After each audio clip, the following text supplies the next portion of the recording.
these type of videos are among my, not only my favorite to make, but they're my favorite to watch. I love to see what guys come up with to deal with, trying to deal with situations that you might find yourself in. So what I'm going to start, so just to give you just a quick overall, this is my dirt bike survival bag kit, but it can be translated into anything, and that's, I'm a huge fan of, and I learned this from Mrs. W, of keeping things really organized in individual bags so that you can grab this bag and you can know in this bag is overnight survival, fire making, emergency beacons, that sort of thing, retrieval tools, that sort of thing, so you're not just digging in unorganized. So the one we're going to kind of focus on today is going to be the overnight survival bag. So let's, you know what I'll do? Let's just pour it all out here, and then we'll kind of go through it and organize it. And I break things up into kind of categories. First is going to be like shelter type of stuff, fire making, medical, fixing stuff, you know, like tools and stuff, and then getting yourself rescued. So let's put things into categories. So we've got medical right here. And right here we'll put like exposure, right? Dealing with exposure. You get caught out right there. I fall into this category. Also getting rescued if you need be. Well, I guess we'll just put them all out here and go over them item by item. This is so hard to do this stuff because space and weight is critical. So there's a lot of things, you can't just take anything you want. You got everything's got to have a purpose and everything's got to count. So the medical kit's kind of on its side. I think maybe we should do a standalone from that. So the first one, let's go with the tool kit, the tool side of it. I'm going to tighten this up right here a little bit. So I am, what I decided to carry is that I like the classic Leatherman. This is the original one. This is the one that was that got it all started, and they're actually making them again. Unfortunately, it's in a commemorative type of a box, so it's super expensive. But if you can find these on eBay, I saw these with a sheath between $25 and $30. I think they're the best multi-tool, and I like them better than the brand new ones because of the size. If you look at the size of the original Leatherman, I mean, check this out.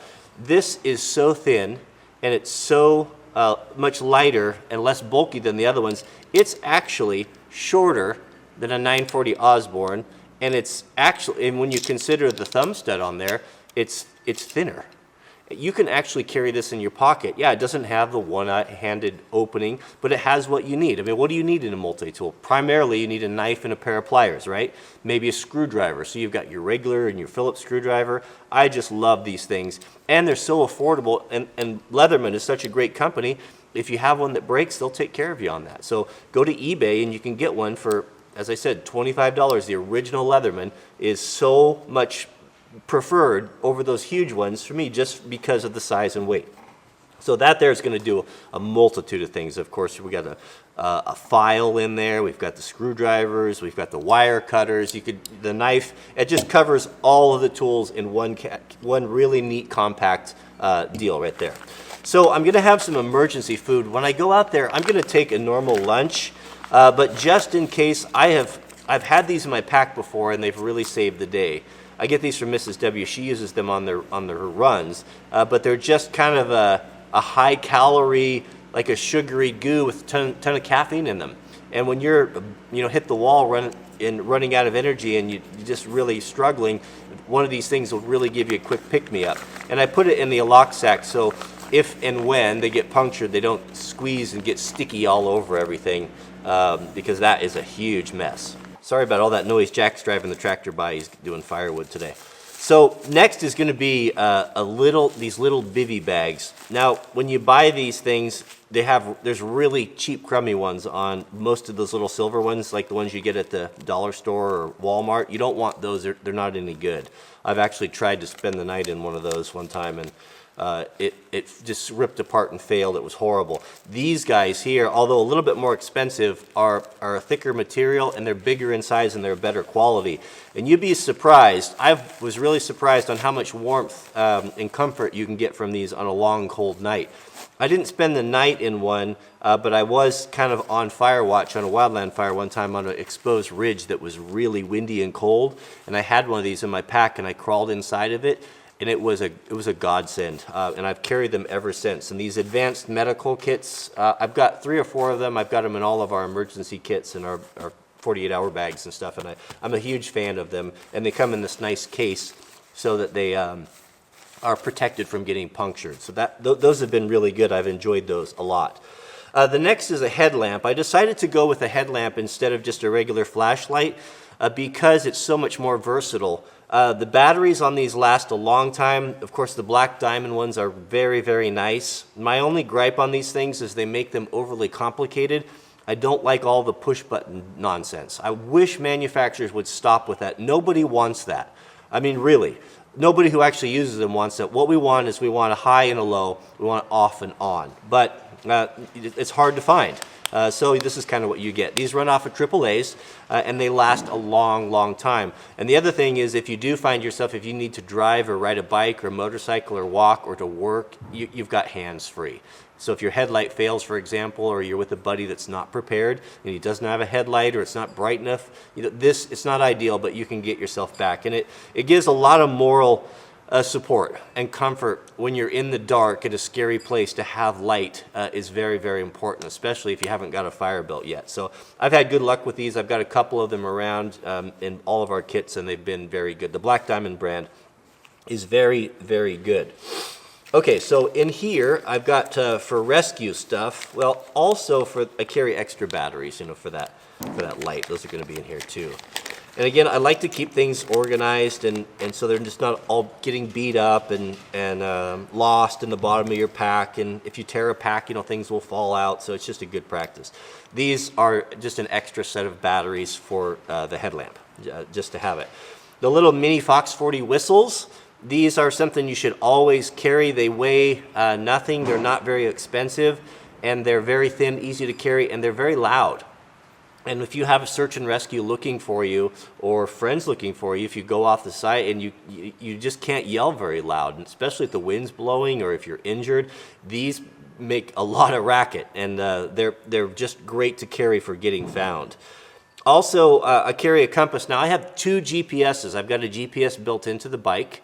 I've also got the GPS on the phone, which I use, but I like to have a compass. I know the area pretty well, so I don't need a map as per se, but a compass to know the right direction is nice. And so I just have these little Suntus that click on a watch band. So you can just click them right on your watch band, and they're very durable, they're very rugged, and you're just not going to find a better compass. Beware of those silly little ones that you get at Walmart and different places, the little bubble button compasses. They're not of good quality and they're not reliable. These are actually, even though they're small, they're excellent quality, spirit filled, so they won't freeze, and they've got a great clip system on there. And if you're walking or need to orienteer with it, you can do that. Sometimes I wear that on my watch. Or watch band. I used to wear these when we went hunting, and I've always trusted them. They've been very good. I'm going to take a lighter because they're just so convenient. I like the Bics, the little tiny ones, because they're half the size of the big ones. But lighters are not to be trusted. If you take a dip in the creek or get wet, it's hard to get them dried out and to get a fire going. So you always want to have a backup. So this is just a small magnesium rod. I can take the back of the knife blade and I can make some sparks with this, and I can get a fire going. No problem. I'm not carrying any tinder because we're typically going to be out in this kit in the drier weather in the summertime. There'll be plenty of grass and leaves and sap and pitch and different things that I can use for that. I can break into the medical kit if I need to and use some gauze or some paper wrappers. There's lots of things you can do. Plus, not to mention, you've got a whole bunch of gasoline, right? You can get a fire going, or Girl Scout juice, as my friend used to call it. So there's the ferrule rod and the deal for the fire starting right there. So that kind of covers your exposure, your getting found with your whistle, and that sort of thing. This is something you've probably seen before. This is a rescue link. This is an ACR. This is a satellite locating beacon, and a very good one. This is not like the cheesy ones you get at REI. This is the proper one where you have to buy it and register it with, who do you register it with? It's got my name on the back there. NOAA, with NOAA. So you have to fill out the form, and it's the real deal. So anywhere in the world, you can flip this little antenna up right here, and it's got 2 buttons on it. You can see one that says on and then a T for the test. You don't want to push this and get this going. You have to hold that for a few seconds, and once you push that and you want to put it right here, GPS clear view to the sky outside the canopy, this thing will activate and transmit your location and all my personal information. So when the signal goes out to dispatch, it will have my file on there with all my contact information, so they can contact my loved ones and let them know that I have activated the beacon, and they'll forward that to search and rescue, which will come in and hopefully find us. There's a test function on here, so I'll press and hold this, I'll log on to the website, and I'll do a test just to check it once a year to make sure that it is working. But these are super high quality. They're what you're going to find in marine applications, and it's a very, very good peace of mind. And there's no subscription for it. Once you buy it, there's no more additional fees. So I mean, you can't text or do anything with it, but it's just an emergency deal. And as I said previously in my review of this, I have a friend that had the ACR and he had the spot locator, and he fell and he broke his back on a dirt bike ride really remote somewhere. He had both of them, and he's a super prepared guy. He pushed both of them, and he only got a response, and he got picked up life flighted by the ACR. So it's not really, that's just his personal experience, but after hearing that, I decided to go with that over like the spot. And then a signaling mirror. Signaling mirror is, if there's aircraft, they're going to send helicopters out to try to find your location. If it's sunny, you can use this to make a flash by sighting through the little glass there. They're very simple to use and very effective. It's polycarbonate, it doesn't weigh anything. It's just a no-brainer, they're very inexpensive. Just leave them in the plastic case and then they won't get scratched because they have a protective cover on there that keeps that. You want it to be super shiny, right? So there you have kind of your 2 rescue items right there. I guess that would include the whistle as well. I've also put in here, I don't know what this rope is. This was given to me, someone gave that to me, I can't remember who it was, but it's a strong, like a Kevlar type of string that's, I think it's way stronger than paracord. It's light. It's even lighter than paracord. So I've got like 50 feet of that for who knows what. But I've got that in there for that reason. I'm also going to take a small saw. There is a small saw, of course, on our Leatherman tools. But to be honest, well, no, there's not one on this one. On the newer ones, it has it. Even on the newer ones, it's pretty well useless. It doesn't really, it's not very effective unless you're just doing little tiny things. But if you need to cut some bigger brush and stuff like you do on trails, this is my favorite. The little Pocket Boy Silky with the red handle with the super aggressive teeth is just an awesome little saw. It takes up no space. It's got a lanyard hole on it. So if I'm running through brush and things where I need it all the time, I have a little pocket on my chest protector. I'll just stuff it in there, and I can get to it or hook it onto a carabiner. But these are wonderful little saws. 2 positions, so if you're cutting under, over or under something, I think it is, you can get around it a little bit better with a locking blade. These are my favorite. These little Silky Pocket Boys are super nice. Now this is something that has come in handy so many times because I use the phone as a GPS, or you want to contact folks, and if you're out, the battery's just not going to last very long, and man, that's a bummer when you don't have that, and you don't have the ability to communicate, because usually cell coverage is getting so broad now that you can hike up on a peak somewhere or do something, at least get a signal out, a text to someone to see what's happening, and it's pretty disheartening when you don't have any battery. So I just have, I bought a couple of these little Anchor small battery deals. The problem with these guys is you have to be diligent and remember to keep them topped off because they will slowly go down. But I just make sure I charge that a couple times a year. It's got the light indicator on there. These are wonderful little batteries. They're really high quality. Some of those you get on Amazon are kind of cheapo and not very good, but these have been very solid and they have a great form factor. So I'll have 2 phone cables. I'll have an iPhone for myself. That's typically what I have, but also for a friend who has an Android, I'll take just a USB.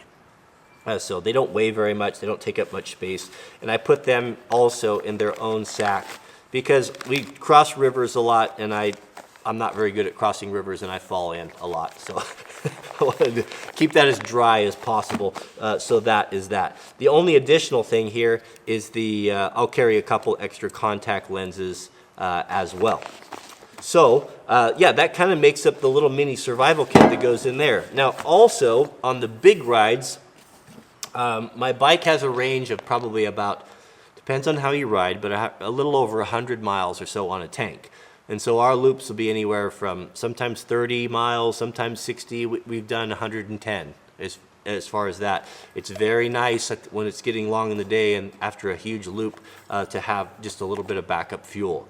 And these Msr bottles are very nice. They have caps that I trust. So when you have this in your pack, you know, you don't want that leaking on your food and all your gear. So what I do is I put these 2 bottles in there. These are 1 liter each. So it's basically a half a gallon of premixed fuel that I can run in the bike if I had to, or you could start a fire with that, right? They're very, very lightweight. So what I do to get the weight out is as soon as the tank level starts to go down, I empty these into the tank, and then I have just these ultra, ultra lightweight bottles in the back of my backpack. And they're very good. I trust them 100%. I've packed them all over God's green acres, and I've never had one let me down. I've got even dents in them, and they're still hanging tough. So that is that. Well, how much? We're probably out of time. Let's do it. I think if you guys are interested in the IFAC, this is pretty comprehensive. That probably should be its own video. So give me 5,000 thumbs up on this video if you like it. If we get that, then I'll do a comprehensive review on the trauma kit as well. Now, breaking things into categories, as I've said, I'm not getting into it again. This is going to be the retrieval kit in here. So there's 100 feet of 6mm rope. And let me give you guys a tip that you'll really love. These straps right here.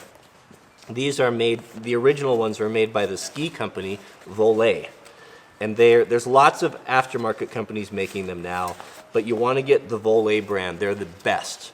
These are the most wonderful straps in the whole world. They come in all different lengths, all different colors, and they are the highest quality, thick, heavy rubber.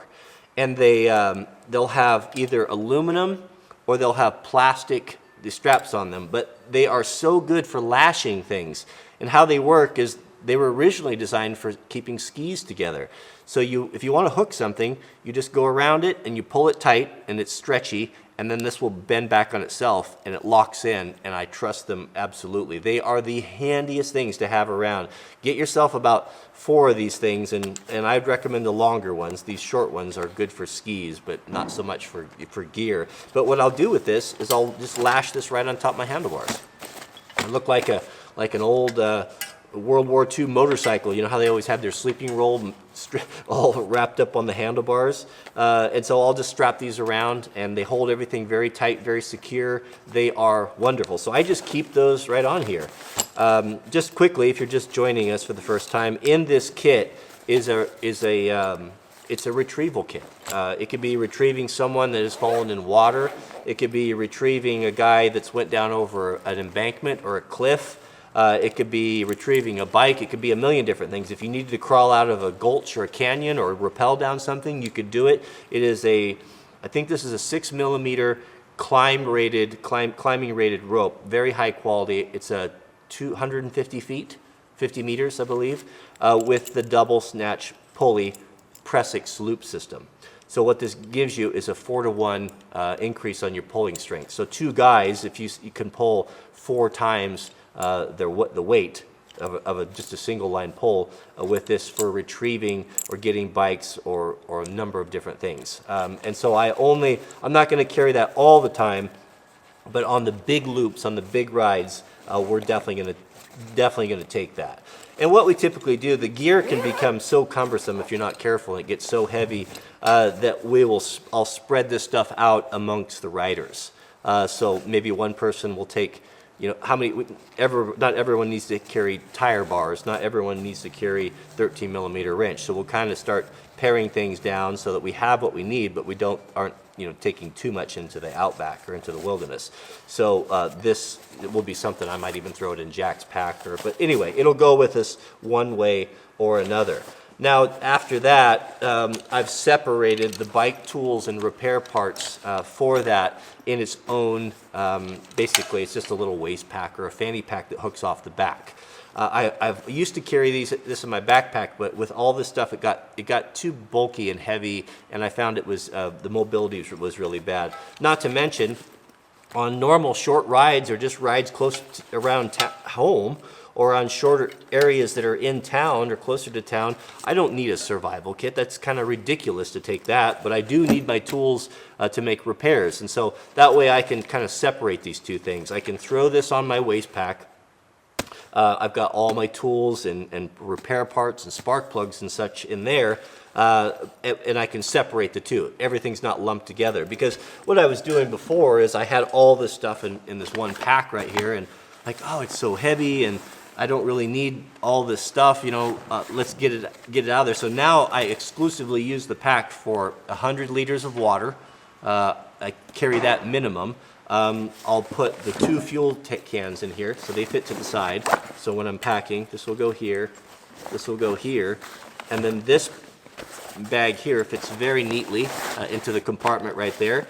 And then I put my lunch in the very back so I can get to it easy.